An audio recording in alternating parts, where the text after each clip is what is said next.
Hello friends, welcome back to our channel. இன்றைக்கி நம்ம என்ன பார்க்க போகிறோம்னு பார்த்திங்கன்னா, மண் கலவை நம்ம எப்படி ரெடி பண்ணலாம் அப்படின்னு தான் பார்க்க போகிறோம். ஏன்னா ஃபஸ்ட்டு ஒரு தோட்டம் ஆரம்பிக்க போகிறீங்க அப்படின்னா நம்மளுக்கு எப்படி மண் கலவை ரெடி பண்ணணும் அப்படின்னு தெரியாது. சாதாரண மண்ணை மட்டும் வச்சா நம்மளுக்கு செடி வளர்ந்துருமா அப்படின்னு பார்த்திங்கன்னா செடி வளராது.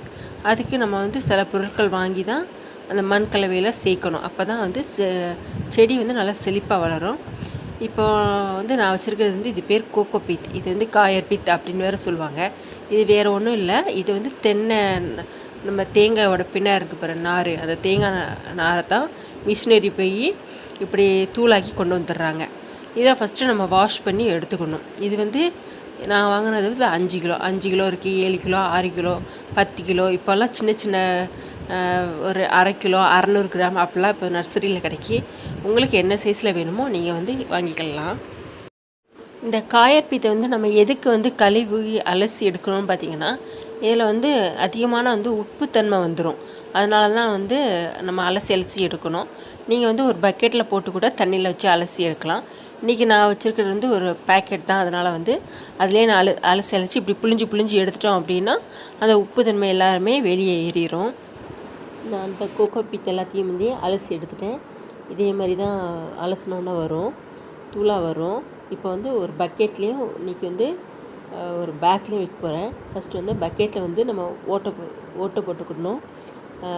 இப்போ நான் எப்படி நிரப்ப போகிறேன்னு பார்த்தீங்கன்னா, காயர் பீத் நான் அரை பங்கு பக்கெட்டில் அரைவாசி போட்டு நிரப்ப போகிறேன்.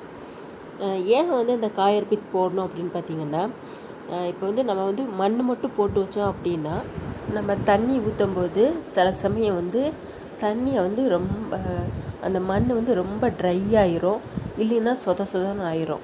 இந்த காயர் பீத்து நம்ம போட்டு வைக்கும்போது அந்த காயர் பீத்து அந்த தண்ணியை இழுத்து உறிஞ்சி வச்சுக்கிடும். இப்போ செடிகளுக்கு தேவையான அப்போ நம்ம தண்ணி அதை விட்டுக்கிட்டே இருக்கும். அதுக்கு தான் நம்ம ஃபஸ்ட்டு பேஸ்மெண்ட் போடுறது இந்த காயர் பீத் போடணும். இப்போ நான் பக்கெட்லேயும் இந்த பேக்லேயும் இன்றைக்கி 2 செடி வைக்க போகிறேன். அது ஃபுல்லாகவே நான் போட்டு வைக்கிறேன். இப்போ ரெண்டுலேயுமே நம்ம ஃபுல் அரைவாசி நிரப்பியாச்சு. இப்போ நம்ம எப்படி மெஷர்மெண்ட் பண்ணணும்னு பார்த்திங்கன்னா, நான் வச்சுருக்கேன் பாருங்கள் அந்த சாந்து சட்டி. அதில் 1 பங்கு காயர் பீத், 1 பங்கு செம்மண். நான் செம்மண் எடுத்திருக்கேன். நீங்கள் உங்கள் வீட்டு பக்கத்தில் இருக்கிற மண்ணை கூட எடுத்துக்கலாம். அதுக்கப்புறம் 2 பங்கு நான் இன்றைக்கி கம்போஸ்ட் எடுத்திருக்கேன். மண்புழு உரம் தான் எடுத்திருக்கேன். இதில் நீங்கள் காய்கறி வேஸ்ட்டு கம்போஸ்ட் எடுத்துக்கலாம். அப்புறம் ஆடு மாடோட அந்த வேஸ்ட்டு அந்த கம்போஸ்ட் எடுத்துக்கலாம். நீங்கள் எதுனாலும் எடுத்துக்கலாம். என்றைக்குமே மண் போடாமல் என்றைக்குமே செடி வைக்கக்கூடாது. இப்போ இந்த கோகோ பீத் போடுறோம், அது நம்மளுக்கு உரம் அப்படின்னு நினச்சி போடக்கூடாது. அது தண்ணி உறிஞ்சி வைக்கிற தன்மை மட்டும்தான் அந்த கோகோ பீத்துக்கு இருக்குது. இந்த பொருள் எல்லாமே தான் நம்ம கண்டிப்பாக செடிகளுக்கு சேர்க்கணும். இப்போ செம்மண் கிடைக்கல அப்படின்னா உங்கள் வீட்டு பக்கத்தில் செடி ஏதாவது காலி ஃப்ளாட்டில் எங்கேயாவது ஒரு இடத்துல, எந்த இடத்துல செடி கொடிகள் வளர்ந்துருக்கோ அதுதான் நல்ல மண், செரிமானமான மண். அந்த இடத்த நீங்கள் எடுத்துக்கலாம். இப்போ பாருங்கள், அந்த மண்புழு உரம்லாம் அந்த மண்ணில் இருக்குது பாருங்கள். இதை நம்ம எல்லாம் சேர்த்து வைக்கும்போது நிறைய உற்பத்தி ஆயிரும். இது நான் 2 பங்கு எடுத்துக்கிட்டுறேன். இப்படி தான் நான் மெஷர்மெண்ட் பண்ணி நான் பைகள்லாம் நிரப்பி வைப்பேன். இப்போ எல்லாத்தையும் போட்டாச்சு. இப்போ நல்லா எல்லோரும் எல்லா மண்ணும் சேர்கிற மாதிரி நல்லா கிளறி விடுங்க. மண்வெட்டி இருந்தால் மண்வெட்டி வச்சு நீங்கள் நல்லா கிளறி விடலாம். நான் அன்றைக்கி கைகளாலேயே எல்லா மண்ணையும் சேர்த்து கிளறி விடுறேன். இதில் நான் ஒரு கைப்பிடி அளவு மட்டும் நான் வேப்ப முன்னாக்கு எடுத்துக்கிட்டுறேன். இதிலே நீங்கள் சாம்பலும் போடலாம். அப்புறம் முட்டையோட தோல் எல்லாத்தையும் எடுத்து நல்லா மிக்சியில் போட்டு அடித்து அதை கூட போடலாம். இப்போ மண் எல்லாத்தையும் நல்லாவே மிக்ஸ் பண்ணியாச்சு. இப்போ நம்ம வச்சுருக்கிற பக்கெட்டில் நம்ம முக்கால்வாசி அளவுக்கு அந்த பக்கெட்டில் பாதி அளவுக்கு நான் காயர் பீத் போட்டிருக்கேன். இன்னும் பாதி அளவுக்கு அந்த முக்கால்வாசி அளவுக்கு இந்த மண் எல்லா கலவைகளும் சேர்த்து போடணும். இன்னும் 1 இன்ச் விட்டுறணும். ஏன்னா நம்ம காஞ்ச சருகல் போடும். அதனால் அது ஃபுல்லாக நிரப்பக்கூடாது மண் போட்டு. அதேமாதிரி அந்த பேக்லேயும் 2லேயுமே நான் நிரப்பி வச்சுருக்கேன். மிச்சம் இருக்கிற மண் எல்லாத்தையும் இதேமாரி மெஷர்மெண்ட்டில் நம்ம கலந்து வச்சுக்கிடுவோம். நம்மளுக்கு வந்து நம்ம செடி இருக்குது, அதில் வந்து எதில் மண் கம்மியாக இருக்கோ அது எல்லாத்துலேயும் இந்த கலவையை வந்து அதில் போய் கொண்டு போய் போடுவோம். இதேமாரி கப்பு எடுத்து வச்சுட்டு அதில் கொஞ்சம் மண் போட்டு கொஞ்சோண்டு விதைகள் எல்லாம் போட்டு போட்டு நம்ம ஊனி வைப்போம். இதில் வந்து நம்ம முளைச்சி வந்துடும். இதுக்குன்னு ஒரு குழி தொட்டி போய் நம்ம நர்சரி வாங்கலாம்னு அவசியம் கிடையாது. இந்த கப்புலேயே வந்து நம்ம வந்து செடிகளை வந்து நாற்றுகள் வந்து நட வச்சிடலாம். அடுத்தா வந்து ஒரு கீரை பேக் வந்து ரெடி பண்ண போகிறேன். இந்த கீரை பேக்கும் அதே மண்கலவை தான் நான் போட்டிருக்கேன். இன்றைக்கி வந்து தண்டி கீரை வந்து நான் இதில் வைக்க போகிறேன். எப்பொழுதுமே வந்து கீரைகள் எல்லாமே வந்து நீங்கள் எந்த செடியாக இருந்தாலுமே ஈவினிங் டைம் வந்து நீங்கள் வந்து நடுங்க. உரங்கள் விடுறது எல்லாமே ஈவினிங் டைம் வச்சுக்கோங்க. அதுதான் வந்து ரொம்ப ரொம்ப செடிகளுக்கு நல்லது. எப்பவுமே கீரைகள் விதைக்கும்போது இதேமாரி கோடு போட்டு இப்படி நேராக தான் வந்து விதைகளை போட்டு விதைக்கணும்.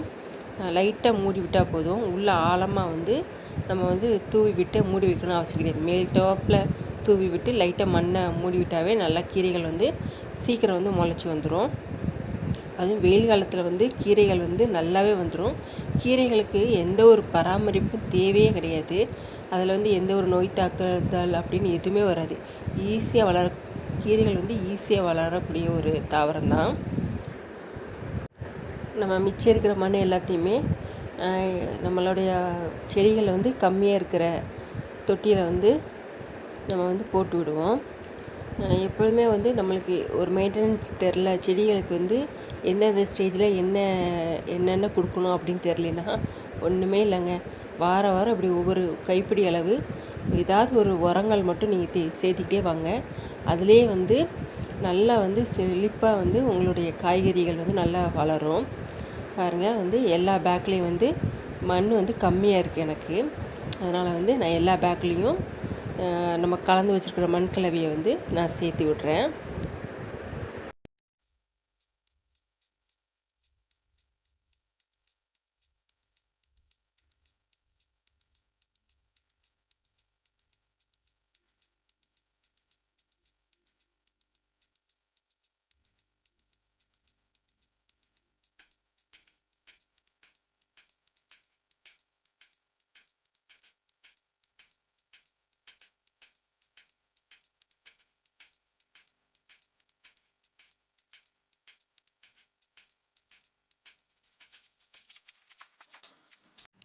இதே மாதிரி நம்ம ரெடி பண்ணல பேக்லேயும் நான் முள்ளங்கி விதைக்க போகிறேன்.